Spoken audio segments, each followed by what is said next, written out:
querida, nós estamos prosseguindo o nosso tempo juntos e o Braulio editou Belém. Isso. Nossa, não acredito. Basílica da Natividade, aonde tá lá, o pessoal vai lá adorar, né? Adorar. O pessoal vai adorar o como é que fala? Aonde Jesus nasceu, a manjedoura, né? Manjedoura deles. A E depois você lá. partiu para Campo dos Pastores, É. aonde os pastores viram assim aquela estrela e tal. Aí você conta a história, é muito bom. É. Muito bom. E o que o Braulio percebeu, que é a ênfase da mensagem que você vai ouvir, eu vou deixar ele mesmo dizer. Qual é a ênfase, Braulio? A ênfase é o seguinte, é o cara que tem o conhecimento da Escritura, mas não vai ver Jesus nascer. É. E os 3 reis magos, que eles dizem, né? Completamente sem conhecimento de nada, vai lá ver Jesus nascer. E vai adorar o menino, vai levar presente, etc e tal. E vai torar o negócio. E o cara que tem a manha da torar, não tora nada. Não tora nada. Então, quem sabe não vai. E quem não sabe acha. Quem não sabe acha. É o que a Escritura diz. O Senhor diz, porque eu serei achado por muitos daqueles que não procuravam por mim. Eu espero que entre os que muitos que não procuravam por ele, hoje, aqui agora, vários cheguem, apareçam e se descubram nele, em nome de Jesus. E espero que muitos desses que sabem e não levantam nunca para adorar a Jesus e fazer a vontade de Deus, se convertam hoje do espírito dos escribas de Jerusalém, que citavam Miqueias, a esperança messiânica lavrada em termo de cartório na Escritura, mas que não se levantavam porque a Escritura não se fazia acompanhar pela fé, por isso não virava palavra. É a palavra que gera o movimento da vida no coração. A Escritura é fixa, a palavra é viva. Quem é você? Assista.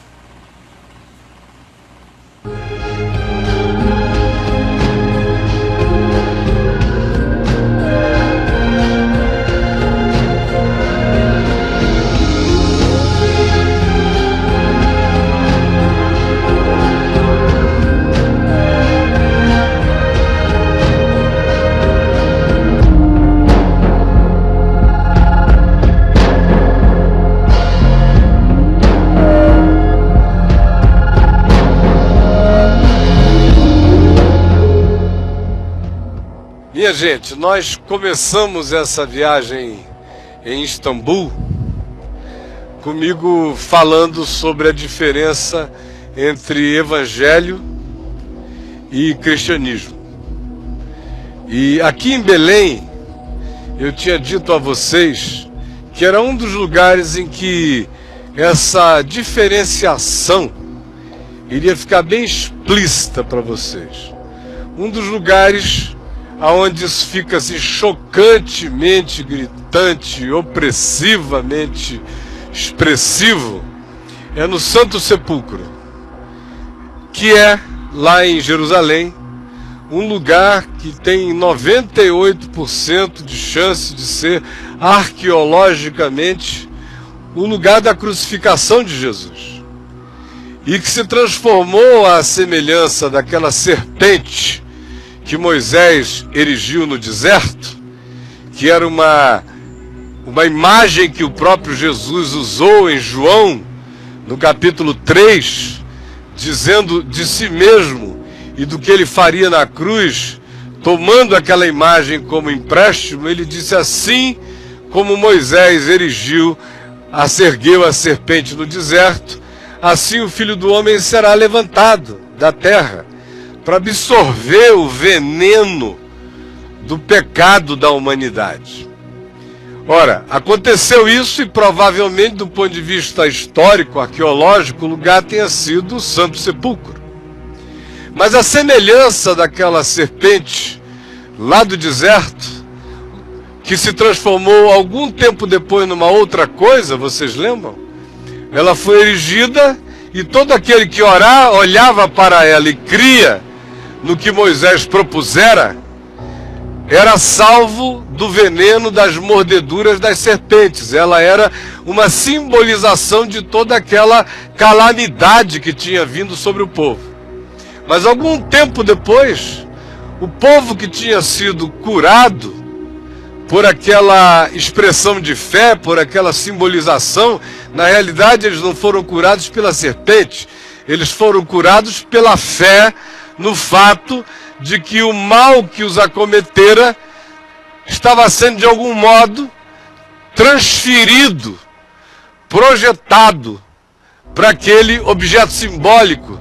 Não era o veneno que estava indo para lá, era tudo na mente deles um processo de fé que os curou.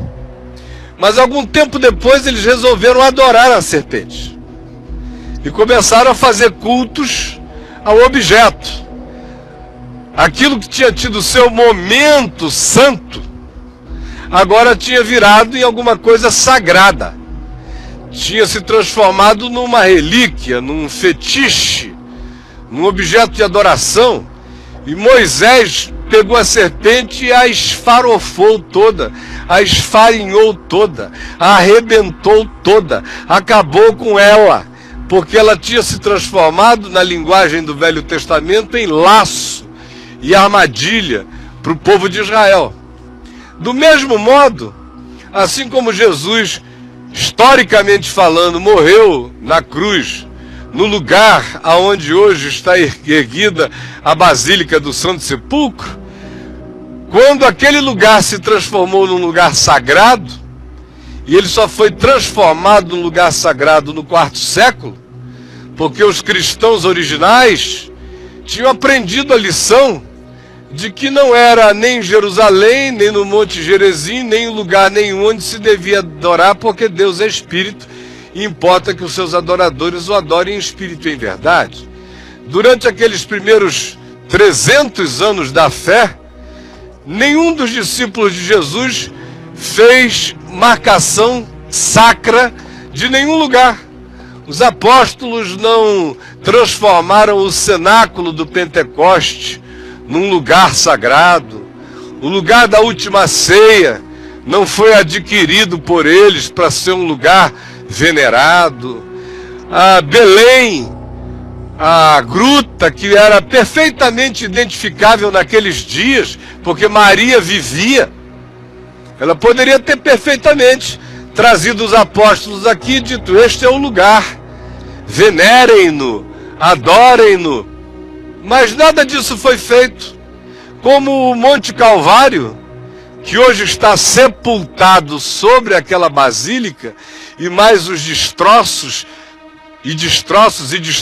que já tinham levantado o nível do lugar imensamente. Depois veio Helena, mãe de Constantino, com a missão de sacralizar todos os lugares onde Jesus ou alguma coisa relacionada a ele tinha acontecido, e erigiu aquela basílica. E se tornou um lugar opressivo. Você entra lá e não há ninguém em sã consciência, a menos que seja enfermo religiosamente, a menos que sofra de uma tara mórbida religiosa, que chegue ali e se sinta inspirado. Qualquer ser humano psicologicamente normal, espiritualmente são, chega naquele lugar, sente o peso. Eu já vi muitos católicos, por exemplo, que teriam uma tendência muito maior de sacralizarem o lugar, entrarem ali no Santo Sepulcro e dizer: meu Deus, vamos sair logo daqui, porque esse negócio está me sufocando. E o que é que sufoca ali? Alguém diria, no meio protestante se diria a idolatria. São os ídolos. Não, é o espírito humano reinante ali dentro. Aquele espírito de disputa religiosa. São 3 status religiosos ali dentro em briga, em confusão. Cada um tem seu turno de gestão de cada coisa. Se vocês vissem o que eu já vi acontecer ali, eu já vi alguns sacerdotes pegarem aquele bastão e darem um no outro, saírem no tapa, expulsarem pessoas do cacete ali de dentro. Aquele é um espírito horroroso presente. Do mesmo modo, eu fiz questão que a gente viesse a Belém por duas razões. Uma é para a gente ter essa experiência da sensação religiosa, opressiva, das disputas pela custódia da Terra Santa, dos lugares sagrados, aqui na Basílica da Natividade. Tem muita história sobre essa basílica. Todas essas histórias são histórias de disputas, de tomadas de poder, de Helena para cá, aonde isso foi sacralizado. Antes disso, o que se tinha era apenas um ambiente natural, com coisa alguma erigida, e ela veio e disse onde é que foram os lugares. E aqui em Belém disseram, olha, as tradições orais, o que a gente ouve aqui é que esse foi o lugar, e ela erigiu a basílica. Depois isso foi derrubado, foi refeito, foi reconstruído, foi refeito. Tem uma sucessão de disputas pelo lugar sagrado. E aí a disputa pelo sagrado vai diabolizando as coisas. Tudo que o homem sacraliza e diz isto aqui é santo, porque aqui aconteceu alguma coisa, invariavelmente se transforma na serpente de Moisés do deserto. Vai se tornar em laço e em destruição. Nesse caso específico, vocês vão entrar e vocês vão ver as disputas de status. Vocês vão ficar sendo chamados para dentro da mesma gruta, do mesmo acesso, por portas diferentes. Uma porta armênia, uma porta católica, uma porta ortodoxa, e tem dias que eles estão tão vociferantes que eles ficam dizendo entra por aqui, dá tudo no mesmo lugar, mas a briga está instalada lá dentro. Então, para mim, é uma pedagogia espiritual. Vocês vão ter, durante as entradas, os guias vão falar certamente sobre os acontecimentos, as destruições, os reerguimentos. Vocês vão ver lá etapas diferentes da história, vão ver piso bizantino, vão ver edificações de natureza posterior, de culturas posteriores, e vão ver pedras originais das primeiras edificações. Tem várias camadas arqueológicas se sobrepondo ali, tudo disputando o lugar sagrado, porque a vocação intrínseca, irremediável da religião é para transformar chão em lugar de adoração, é para transformar pedra em lugar de culto, é para transformar geografia em lugar sobreexcelente sobre os demais lugares do planeta. É assim que se cria o espírito religioso. No nosso caso, por exemplo, no Brasil, nós temos fartura de todos os tipos de expressão. Desde a Basílica de Aparecida, que é um lugar sobreexcelente, desde o Círio de Nazaré, lá em Belém do Pará, e a quantidade enorme de lugares sagrados dos católicos, como a gente tem também dos protestantes. Os protestantes têm os seus lugares de adoração. A mente protestante sempre pensa, ou evangélica, que oração em casa tem menos força do que oração no templo. Sempre pensa que a oração do indivíduo sozinho tem menos impacto diante de Deus do que a oração de um pastor.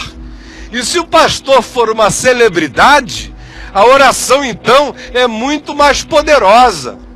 E se oferece ao indivíduo alguma pedra de toque, uma água fluidificada, uma rosa ungida, ou mesmo o pão da ceia, que, conquanto os protestantes não creiam na transubstanciação, mas o paganismo mental protestante ou evangélico olha para o pãozinho na mesma perspectiva da hóstia católica. E se eu comer isso e eu não estiver muito bem, houve um tempo que eu me lembro, assim que eu me converti, Você era aconselhado, se fosse casado, a não ter relações sexuais com a sua mulher no dia da ceia. Nem com a sua esposa. Alguns aqui ainda experimentaram esse tempo, que era um negócio assim meio grilado. Se a mulher tivesse a filha, não, meu amor, vamos esperar a ceia passar, depois do culto, quem sabe, mas melhor ainda na segunda. Porque a transubstanciação psicológica, o processo de transferência, tinha acontecido. E hoje a gente assiste no Brasil a uma grande expressão da serpente de Moisés se transformando em objeto de maldição. É templo maior para cá, são fetiches para acolá, são correntes e correntes, são novenas e novenas. Tudo isso é a sacralização, é fazer de algo uma relíquia, um relicário, seja ele tátil, palpável, seja ele apenas psicológico, seja ele de que natureza seja. Tudo se opera na perspectiva da projeção da mente. E o mesmo espírito se instalando gera as disputas, porque todo mundo quer ser dono da água mais ungida, todo mundo quer ser dono e quer ser o proprietário da unção do Espírito Santo que expulsa mais demônios fajutos. Todo mundo quer construir um ministério maior para a glória de Deus. Tudo isso difusamente espalhado na nossa cultura.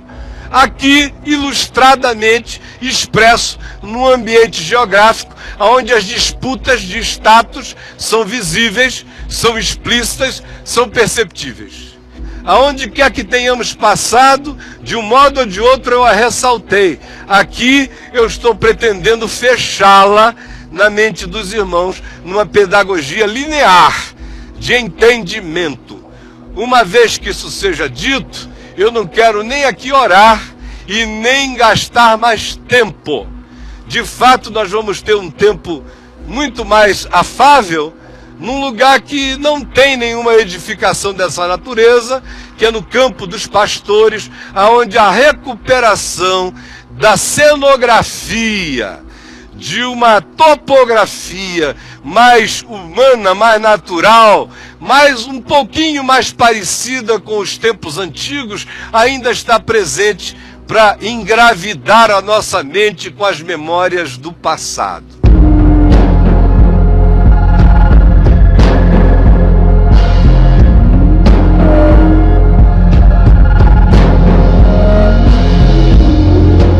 César Augusto deu uma ordem, o imperador, para que todos os membros de todas as províncias, todos os cidadãos das províncias romanas, isso incluía a Palestina, voltassem para as suas cidades de origem para se recensear.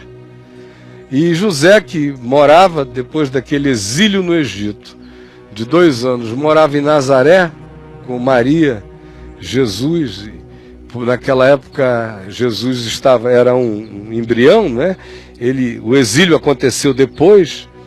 Ele recebeu a ordem e disse: bom, eu tenho que ir para Belém, mas Maria está grávida do meu filho. E eles vieram para cá, uma viagem longa, de ônibus. Vocês viram ontem como de Tiberíades para Jerusalém ou até Jericó, o tempo que vocês gastaram. Agora imagine caminhando com uma mulher grávida, as implicações disso.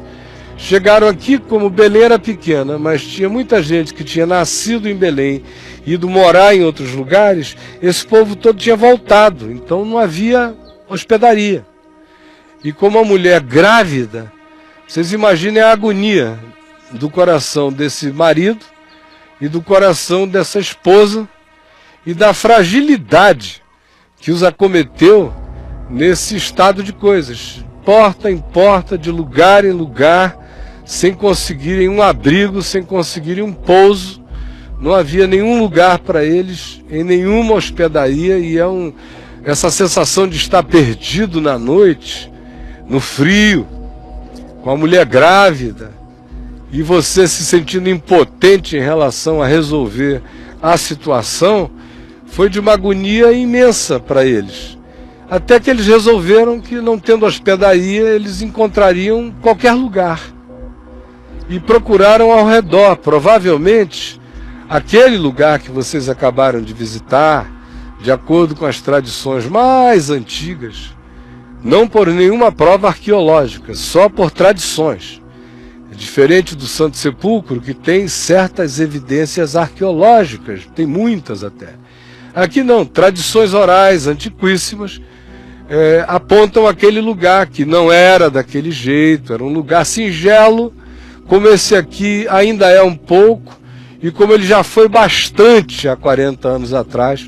Quando você chegava aqui não tinha construção absolutamente nenhuma, telhado nenhum, só aquela igreja ali de Gabriel está lá ainda, e as grutas, de modo que recuperava, não havia casas à volta, não havia nada.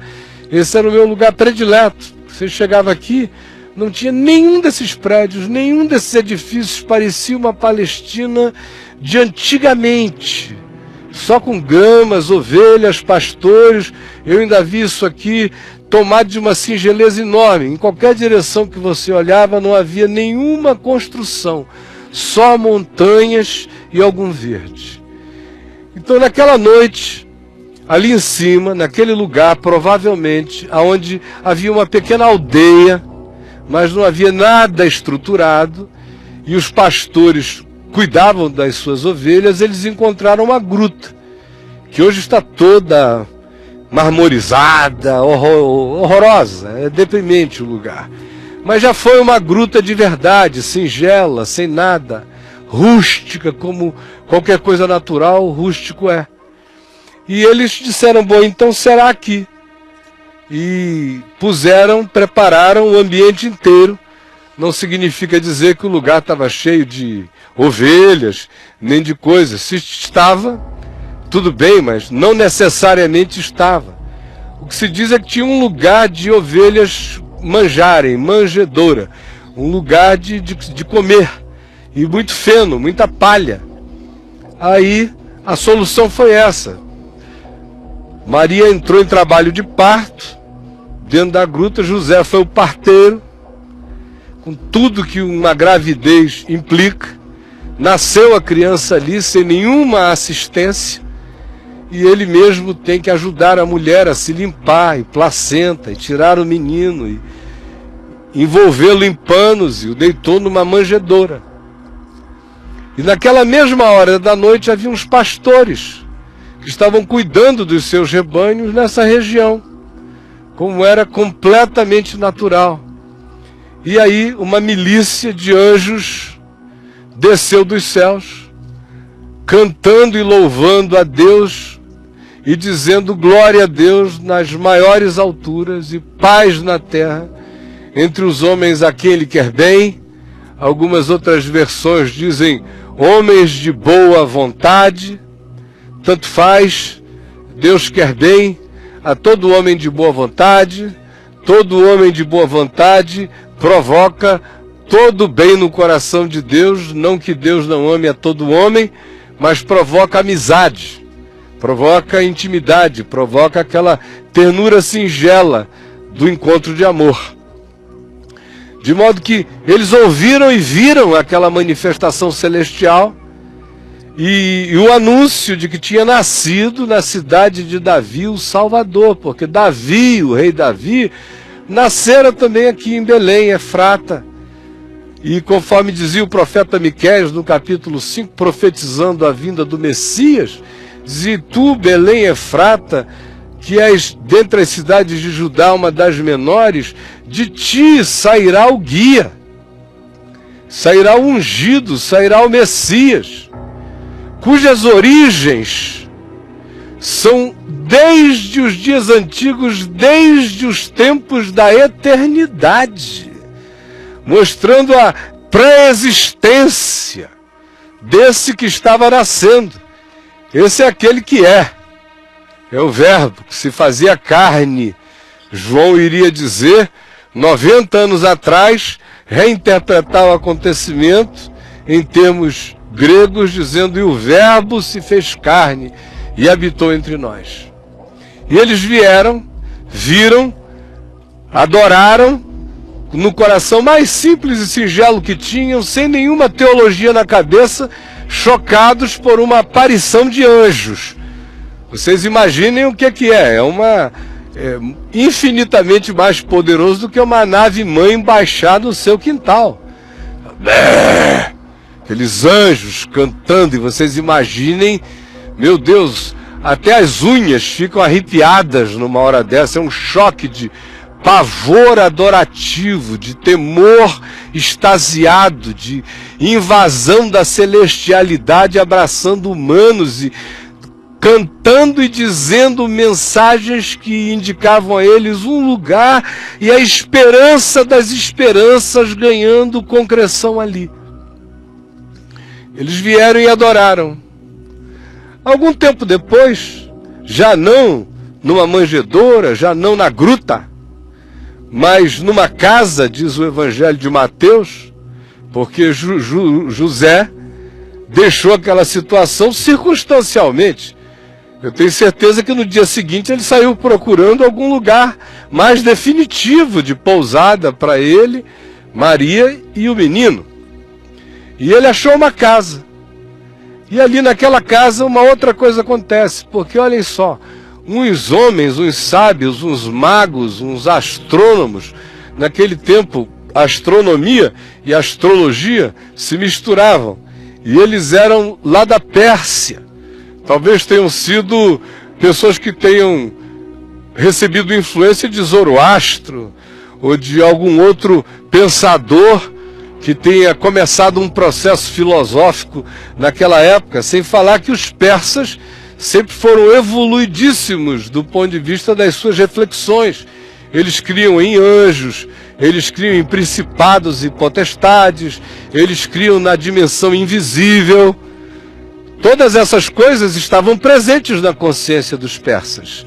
De modo que aqueles homens que observavam os céus, estudavam as estrelas, que queriam entender o movimento dos astros, os seus significados por razões diversas, viram um astro diferente cortando o espaço.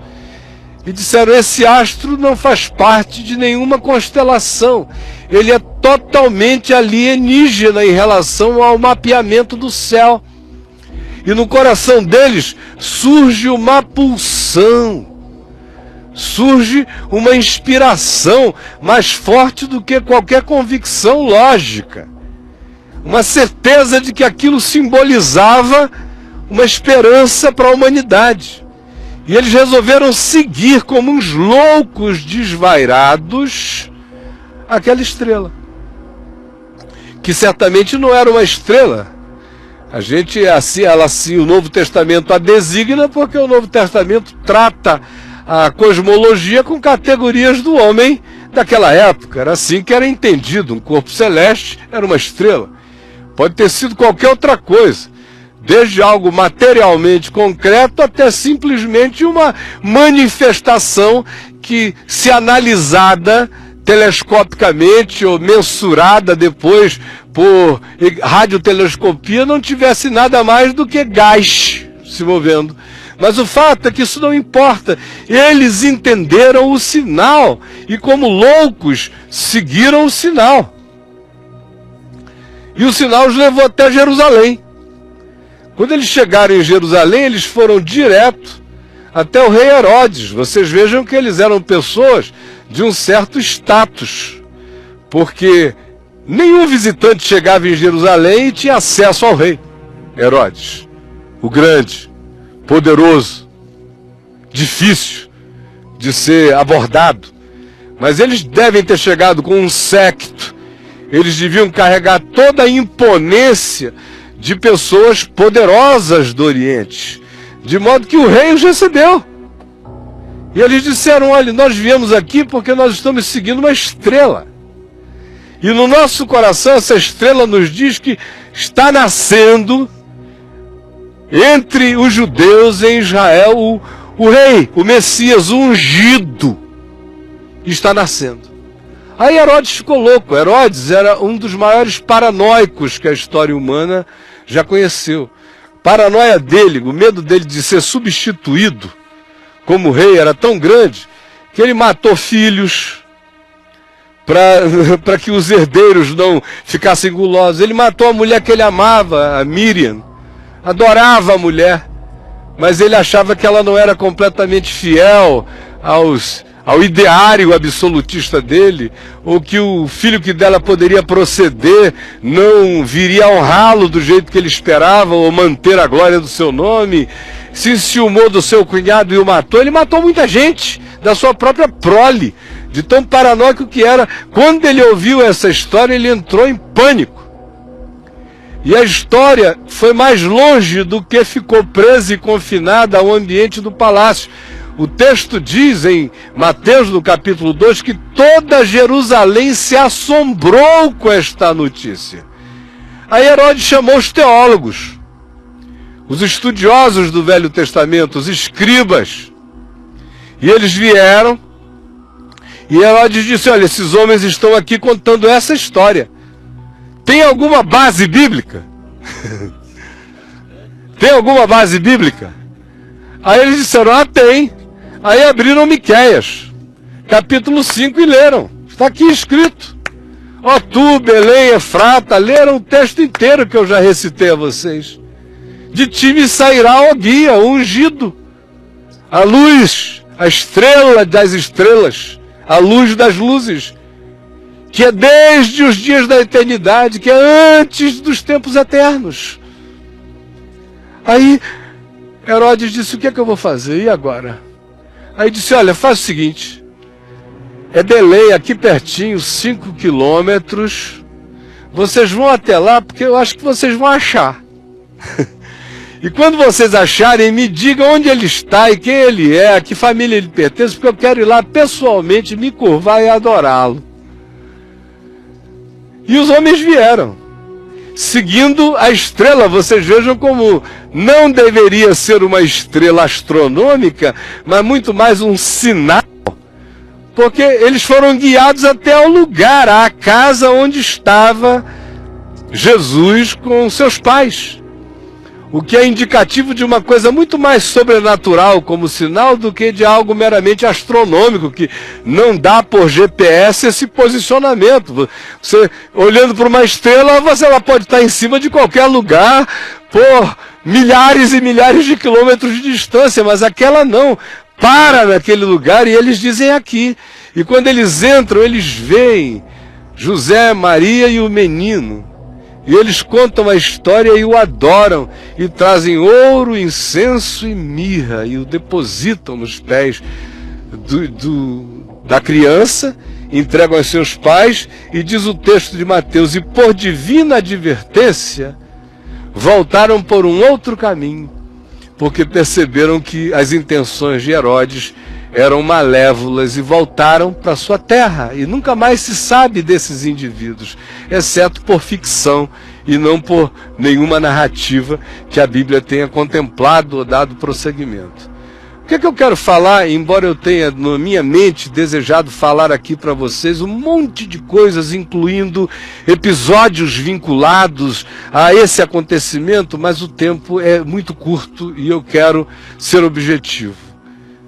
O que esses dois episódios apenas, dos pastores alienados, sem nenhum conhecimento bíblico, que recebem essa visitação celestial, e o que esse episódio dos chamados pagãos, do ponto de vista dos judeus heréticos, do ponto de vista evangélico, para nós hoje, pior ainda.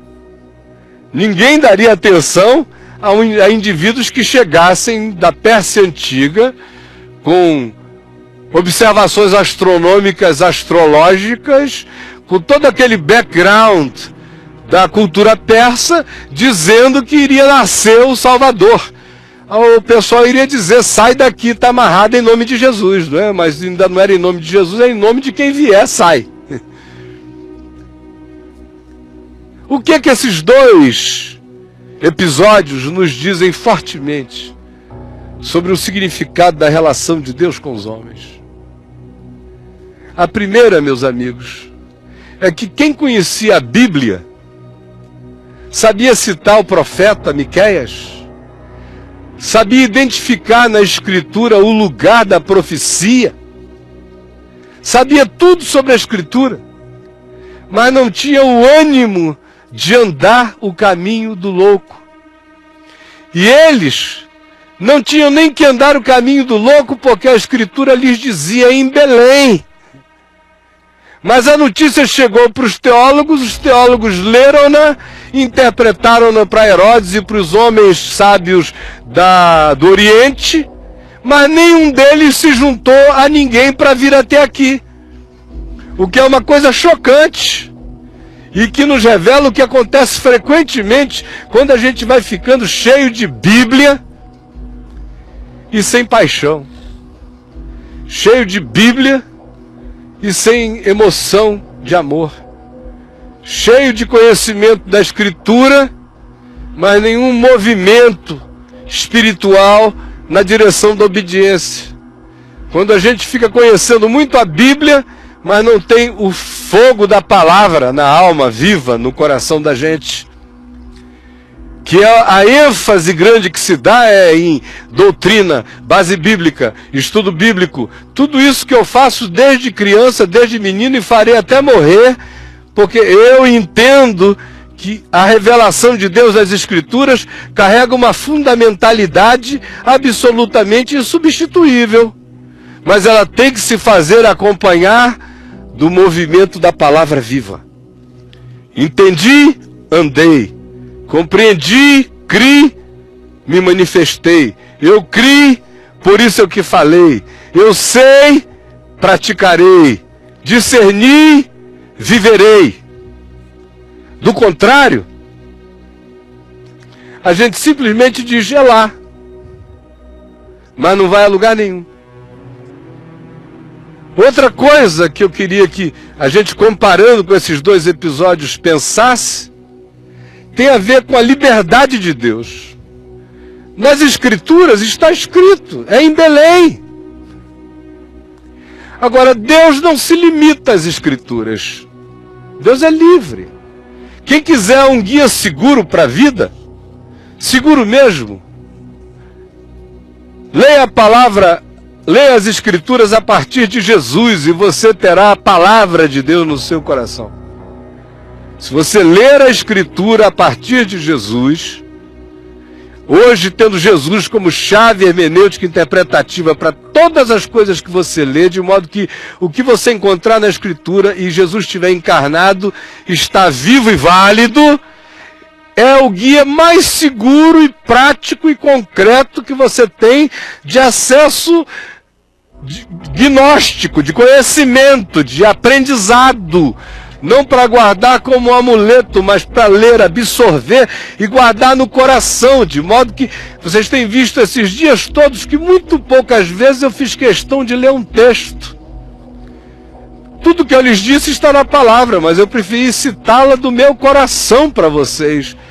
Porque o mandamento é guardo a tua palavra no meu coração, não é no livro, tem que estar inscrito aqui em mim, tem que virar carne, sangue, compreensão, entendimento, eu tenho que absorver para ela me absorver. Agora, quando isso não acontece, a gente fica com Bíblias, com Escrituras, com tudo e vazios de palavra, de vida, que nos colocam no movimento da existência para a obediência, para sair e andar. Ao mesmo tempo, Deus é livre. Porque imaginem só, se Deus só se revelasse aos homens e só falasse verdades aos homens usando a Escritura, num certo sentido Deus estava perdido, né? Mas graças a Deus, Ele é livre, Ele é Deus, Ele fala com quem Ele quer, como Ele quer, do jeito que Ele quer, Ele se revela a qualquer um e em qualquer lugar. Na Escritura eu tenho um guia seguro, mas não aprisionem o Espírito de Deus à Bíblia. Na Escritura, em Jesus, revelado e descrito na Escritura, eu tenho a pedra fundamental para saber medir o que é reto, o que não é reto, o que é verdade, o que não é verdade, o que não combina com Jesus segundo as Escrituras, eu deixo de lado. Seja qual seja a revelação, até um anjo de luz que se me apresente e me diga alguma coisa que contradiga Jesus, que contradiga o que Jesus encarnou e o que a Escritura ensina, eu repudio instantaneamente, venha ele com a glória que vier. Mas Deus, todavia, não está confinado à Escritura.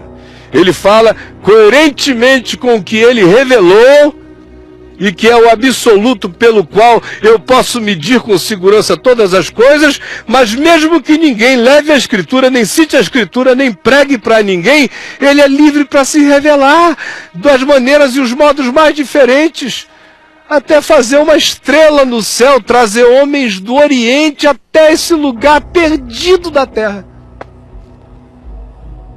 Se hoje ainda é um lugar pequeno e pobre, imaginem naqueles dias o valão para o qual a luz de Deus do céu trouxe aqueles indivíduos, e imaginem a pequenez do lugar no qual Deus decidiu se encarnar. A grandeza dessa liberdade de Deus se revelar, sem pedir licença, e a contradição de que aqueles que conhecem a Escritura dizem qual é o lugar e não vão. E os que não sabiam nada da Escritura seguiram uma intuição e chegaram. Por isso eu estou criando qualquer demérito para a Escritura? Não. O que eu estou dizendo é o perigo da nossa presunção de, por causa do embasamento bíblico, pensarmos que sabemos um saber que não nos faz andar, um saber que não nos faz viver, um saber que não nos faz encarnar, um saber que não nos coloca a caminho, que não nos põe no movimento de chegar e adorar e encontrar aquele acerca de quem as Escrituras anunciam. Eu quero vê-lo, eu quero encontrá-lo, eu quero abraçá-lo, eu quero tê-lo para mim.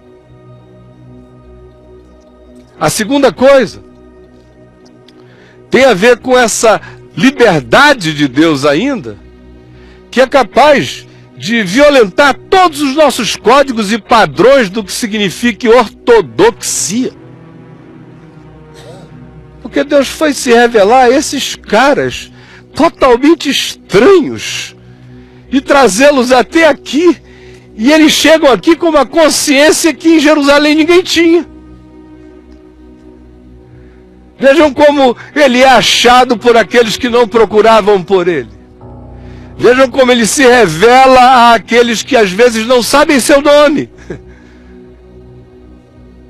E como ele fez isso naqueles dias, como expressão do que ele faz sempre, do que ele está fazendo hoje. Ou vocês acham que Deus não está agindo hoje no mundo exatamente do mesmo jeito que agiu naqueles dias?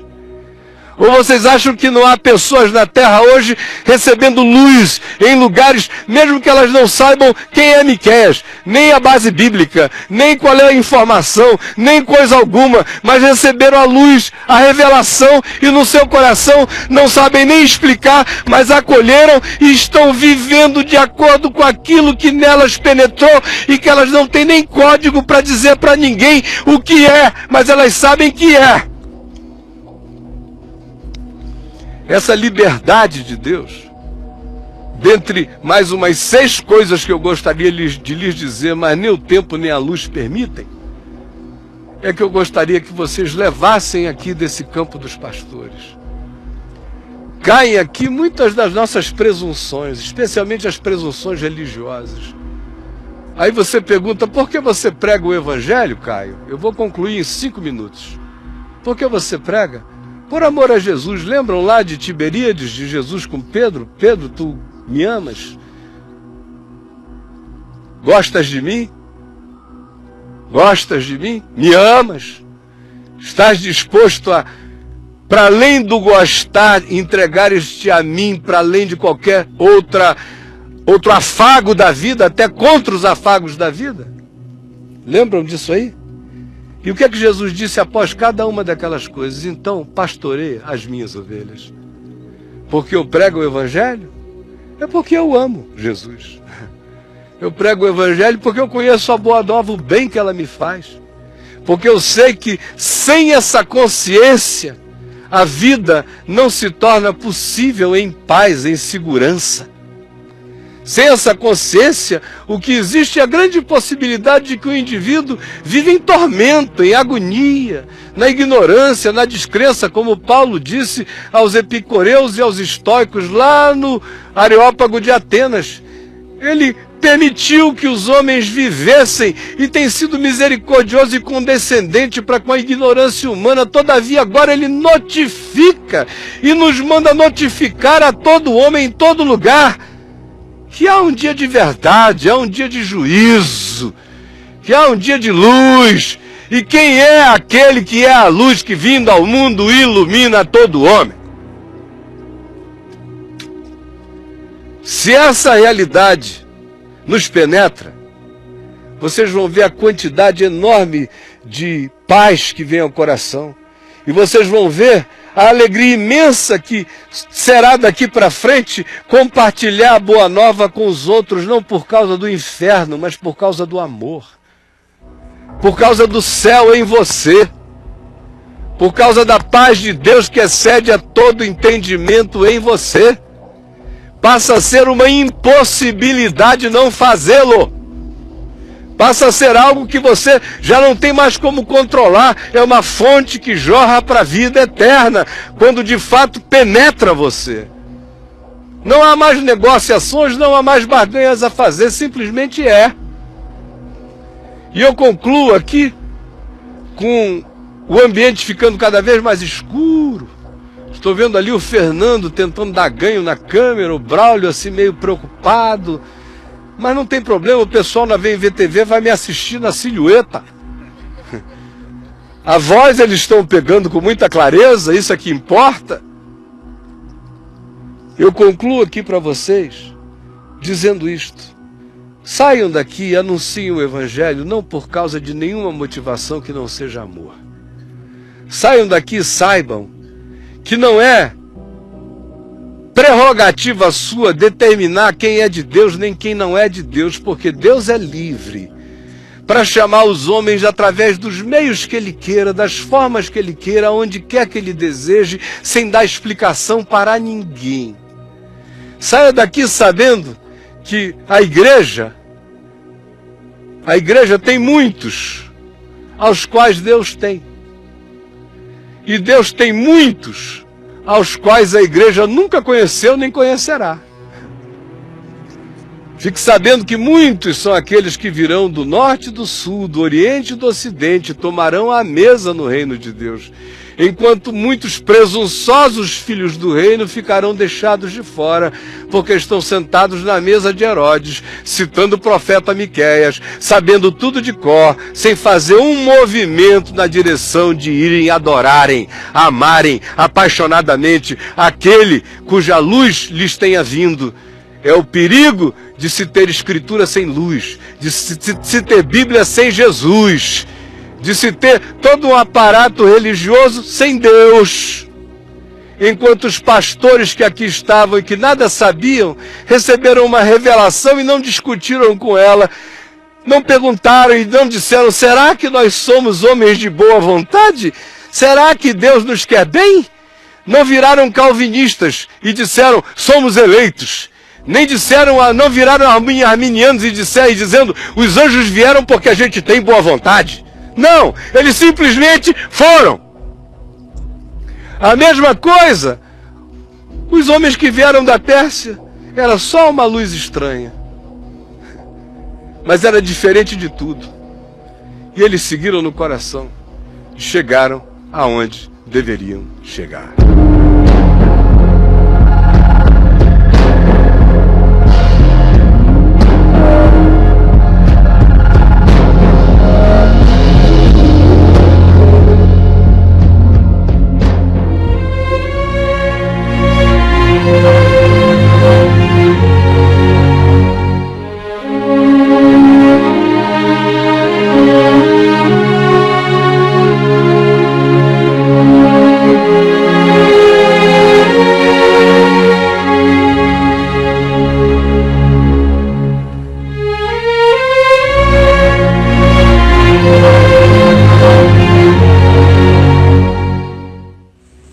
Gente querida, gente boa de Deus, a gente estava aqui junto com você ouvindo a palavra lá no Campo dos Pastores, em Belém, considerando um monte de coisas. Uma delas que eu considerava aqui é que essas convicções que vocês acabaram de me ver expressando aí são convicções sem as quais eu nunca vivi, nunca.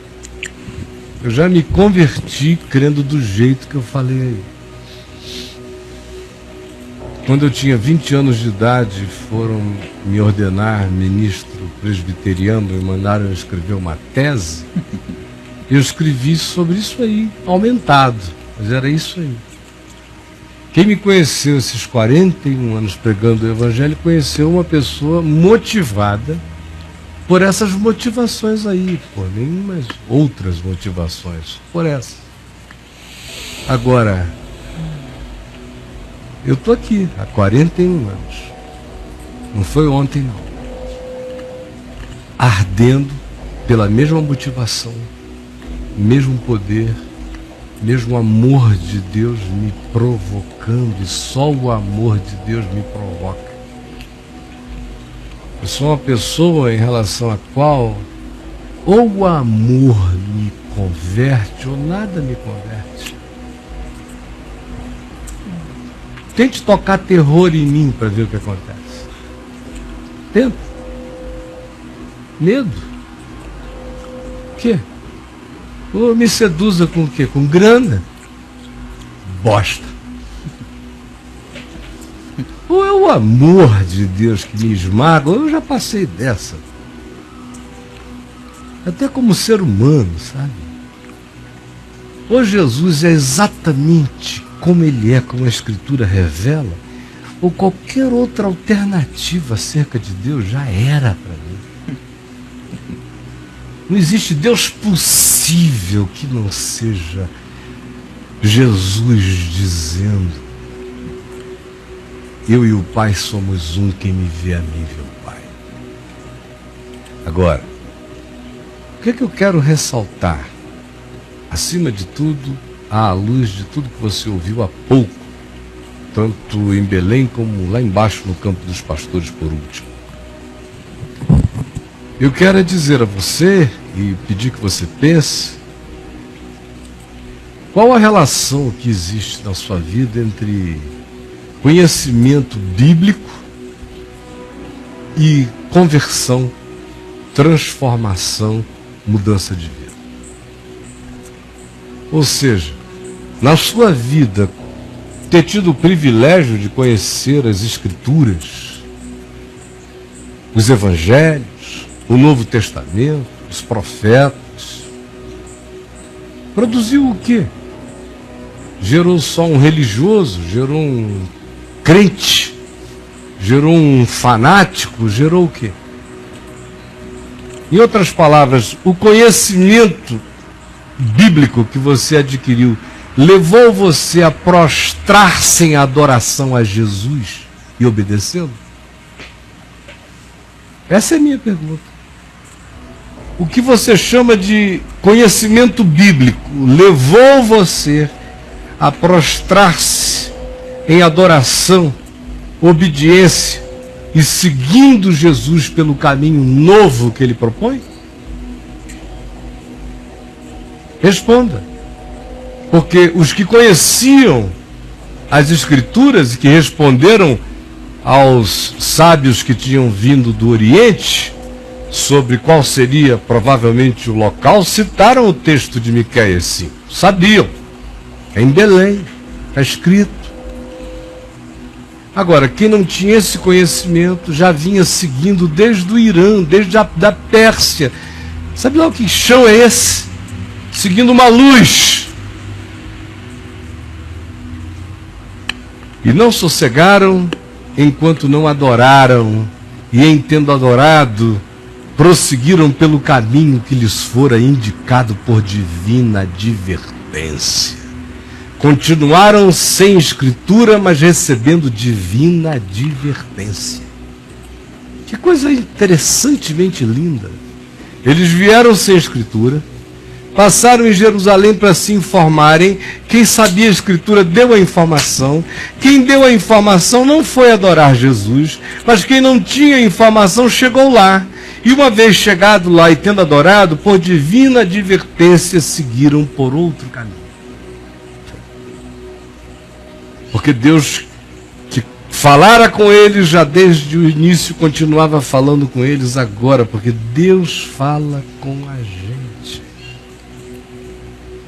Como eu disse no vídeo que você assistiu, para mim não existe revelação privilegiadamente mais acessível, segura, densa, do que aquela que a gente, tendo Jesus como chave interpretativa, recebe da Escritura. É segurança para mim. Totalmente. Mas a palavra de Deus não é a Escritura. A palavra de Deus é Deus. A palavra de Deus é o Verbo. A palavra de Deus é o Deus vivo. A palavra de Deus é o Espírito de Deus. O Espírito e a palavra são um. O Espírito e a palavra são um. No mesmo testemunho. São um. Então, assim como a palavra, quando é iluminada, a Escritura, quando é iluminada, vira palavra para a minha percepção, do mesmo modo, Deus, pelo Espírito, fala a palavra dele aos nossos corações, mesmo quando a gente não conhece a Escritura. Como eu passei a vida inteira vendo gente que nunca tinha buscado por ele e o achou. Gente que nem queria e encontrou e foi abalroada pela estrela. Então me responda essa pergunta que está passando aí diante de você e que é a suma do que você ouviu nesta manhã. Na sua vida, diga para mim, qual é a relação entre conhecimento bíblico e conversão? O que você chama de conhecimento bíblico, de fato, faz você mudar de vida e andar segundo Jesus? Que é um conhecimento bíblico que não me faça transformar, que não me leve a ser nova pessoa, não nas exterioridades, mas começando do interior, transformação do âmago, sentimentos, olhar, natureza, atitude, compaixão, misericórdia, desejo de verdade, de justiça, vontade de andar com serenidade sincera diante de Deus. Isso que o Evangelho produz na gente. Agora, eu conheço gente que sabe grego, sabe hebraico, estuda aramaico, e você conversa com as pessoas, essas pessoas, muitas delas são enciclopédicas, agora continuam com o dedo atachado no nariz, comendo meleca, espiritualmente falando. Melequeiros. Sabem hebraico? Sabem. Grego? Sabem. Cultura? Tem. E o que tem da palavra deles, de Deus neles? Nada. Nada, nada, nada, vezes coisa nenhuma. Porque essa é uma condição não só possível, mas infelizmente comum. Quando a gente tem acesso ao conhecimento, surge uma tendência enorme ao cinismo, a superioridade imóvel, que não levanta o indivíduo e não faz andar na direção da vida. Ele sabe para saber, sabe para ensinar, sabe para indicar, sabe porque cultua o conhecimento, mas não se coloca na direção de se curvar, de adorar, de obedecer e de ouvir a advertência divina e aprender o caminho novo no qual andar. Por isso, gente, toda a mensagem de Natal que a gente ouve nos templos por aí não tem nenhum significado do ponto de vista histórico se ela não for uma mensagem que existencialmente seja a mesma proclamada todo dia e o ano todo, e seja Natal a atitude interior de cada um de nós de, em sendo guiado, nos levarmos, deixarmos levar ao menino, ao eterno, àquele que nos guia, cujas origens são desde os dias da antiguidade, desde antes da fundação do mundo. E ele se encarnou diante desse que é o Deus encarnado, me curvar e o adorar e o acolher e ouvir o seu espírito e me deixar conduzir por divina advertência pelo caminho novo. O Evangelho tem que produzir isso, do contrário, qualquer conhecimento bíblico que não gere conversão, que não transforme a vida, que não dilate o ser, que não mude as essências, que não nos coloque o pé no novo e vivo caminho, não é Evangelho. Não é informação vivificada pelo Espírito Santo. Pode estar ortodoxamente correta, produz um religioso ufanista, ou imovelmente indicador das correções e do que sabe ser verdade ou ponto fundamental de alguma indicação, mas você mesmo que consegue ensinar ao mundo não se ensina. Você que prega que se deve converter, não se converte jamais. Você que é o rei das opiniões e das sabedorias, não tem as atitudes simples, não é encontrado jamais quebrantado, curvado, diante de Jesus, recebendo divina advertência para aprender o caminho novo no qual